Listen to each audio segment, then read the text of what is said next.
I've been using my Switch 2 for the last couple months, and it's been amazing. I've loved and enjoyed my Switch 2 for quite some time, but there are some things you need to know before you buy it, especially when it comes to the actual value of the system currently.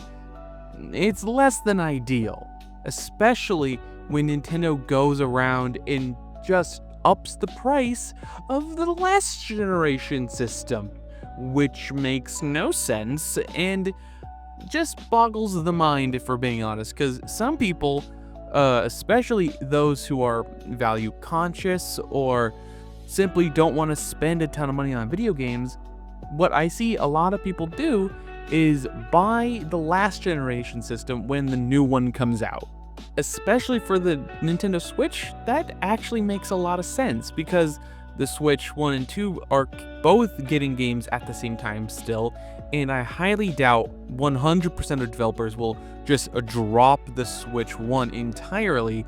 And I can even see a world where a lot of developers, especially of like easy to run indie titles, simply make just a Switch 1 version of the game and just let the Switch 2 emulate it. Because if you're the developer behind of a game like Curse to Golf, Stardew Valley, Balatro, they're not very system intensive games, so there really isn't much of a reason to develop a specific Switch 2 version when you could just use the normal Switch version in the first place.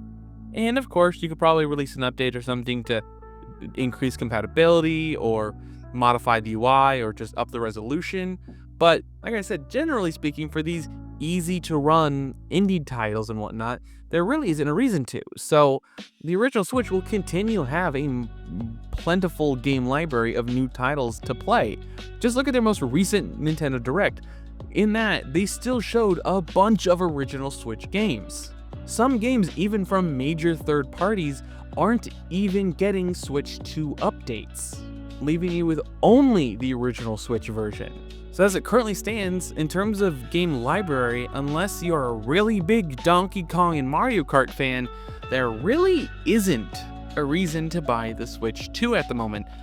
For me personally, I am not the biggest fan of Donkey Kong. I like Mario Kart, but I really don't play it outside of playing locally with my friends. And with the most recent slate of games we see from potentially Nintendo releasing soon, things like Metroid Prime 4, something that I'm not too terribly interested in, I'm mainly looking forward to the next Mario game, the next mainline Pokemon game, because hopefully Game Freak gets their shit together long enough to develop a proper game. I'll be honest, my expectations for Legends ZA are very low, and the game, from all the footage we've seen, while the gameplay might be pretty good, the game still looks pretty bad. They basically cheat their way into the game looking okay, which is insane to cut that many corners just to get an okay looking game, not need to achieve a nice, I'm not even expecting like super high fidelity, just more than just two-dimensional windows. And I want an actual freaking window that has a windowsill and you can see the little bars going across it. It's just fundamental, simple things that in previous Pokemon games, while they weren't very high resolution, they existed.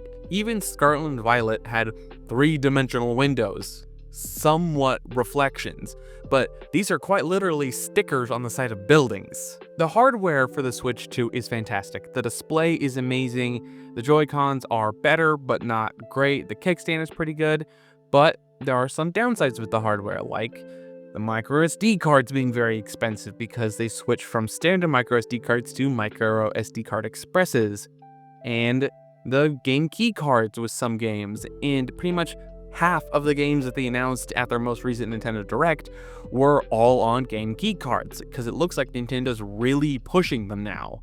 Nintendo's even sending out these surveys to people to see how you feel and what you know about game key cards, which is rather interesting, but I personally sit somewhere in the middle. I really don't like the idea of game key cards, but as a person who likes to buy games from GameStop, it's nice to actually go into the store and buy something at a pretty decent deal, depending on the game. So I can really take it or leave it. I like it that's an option, but them forcing it down our throat and intentionally forcing developers into game keycards is a little ridiculous. Other situations related to the games is Nintendo intentionally limiting the amount of dev kits that got sent out into these whole waves, where certain developers each wave would get their dev kits. And currently, we're not even on like wave 2, I think, yet. And wave 2 doesn't come out until like October, and then February or something is wave 3.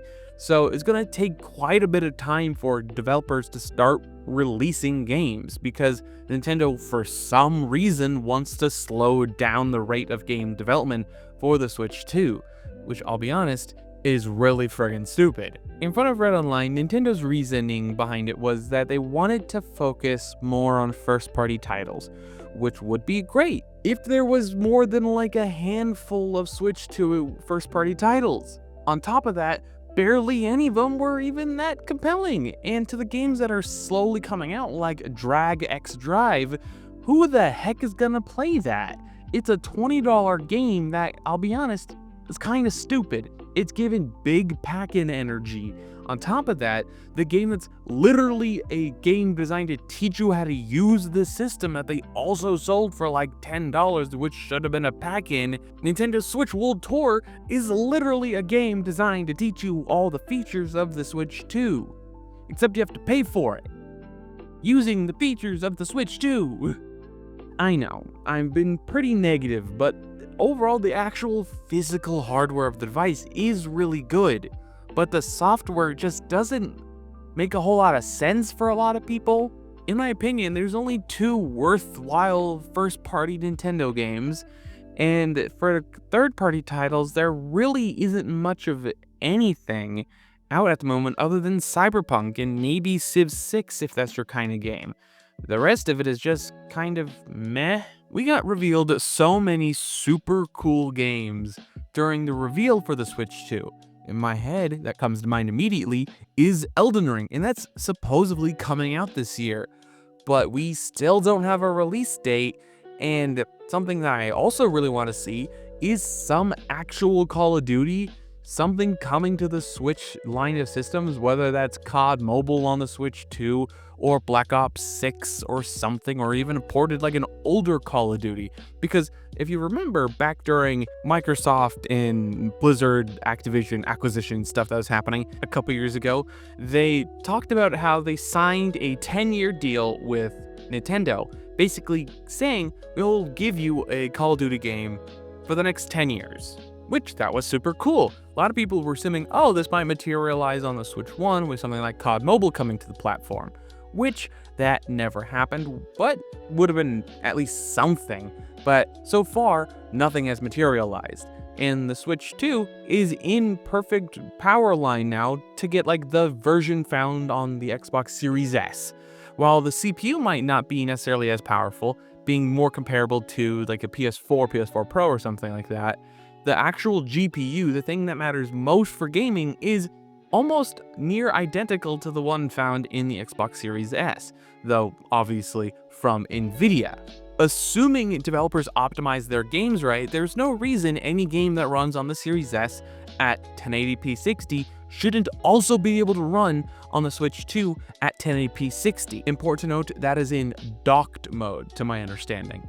The Switch 2 is some amazing piece of hardware, but when it comes to the software, it's not quite there yet. I would highly recommend, if you were to buy one now, just be prepared to wait a while for some quality games, because as it currently stands, we're going to be waiting a while for the Switch 2 machine to really spin up.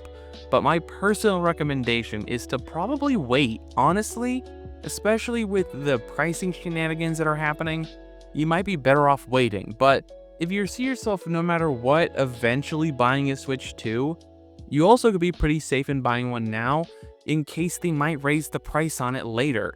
That was my friend's decision. That's why they chose to buy the Switch 2 now opposed to later, even though they only want it for like Donkey Kong Bonanza and maybe a future Zelda game. They bought it now because it might be more expensive later down the road, just like the original Nintendo Switch lineup of consoles. All of that got more expensive to the point where the Switch OLED is $400 now, $50 less than a Switch 2.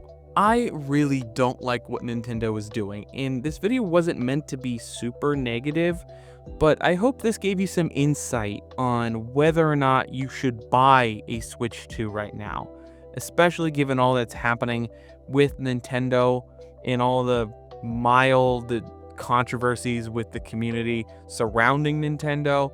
I would honestly recommend you to wait, at least take some more time to really consider whether or not you would want this thing. Other than that, I would love to hear what you guys think about this down below. Did this video at all help you decide whether or not you wanted to buy Switch 2, or are you happy with your original Nintendo Switch? I would love to hear what you guys think about this down below. Don't forget to leave a like, comment, and subscribe. All the other social media garbage down below. And last but not least, a wonderful day.